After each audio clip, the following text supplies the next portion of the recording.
Today we've had a great question come in from Dan, who's asked us, why wouldn't we adjust the joint, or when wouldn't we adjust the joint? So the first one is any red flags in the healthcare industry. So let's say you've got a tumour in your back.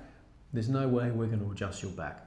If you've got something going on with your shoulder, let's say you've torn the labrum, then we're not going to adjust the shoulder. However, there's also a few other things where we're definitely not going to start by adjusting a joint.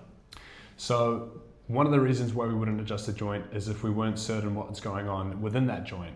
So we're always going to refer for imaging to get a better idea of what's going on through the area before we perform an adjustment.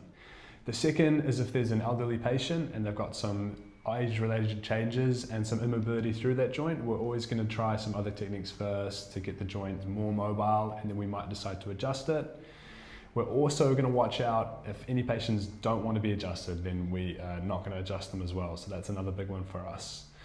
And then, as Scott said before, if there's any red flags, we definitely won't. So there's a few reasons why we wouldn't adjust a joint, which goes against a few people's opinions of both chiropractors and osteopaths. They think that we're going to adjust most things, but with all of our adjustments, they're thought out and we're thinking, do we need to adjust it, and are we going to adjust it? As always, what's in the best interest of the patient. So we'll analyse and evaluate every treatment before we do any adjustments. And if adjustment's appropriate, we'll do it. If we feel like it's not, then we'll discuss that and we won't do it, and we'll make a different plan moving forward.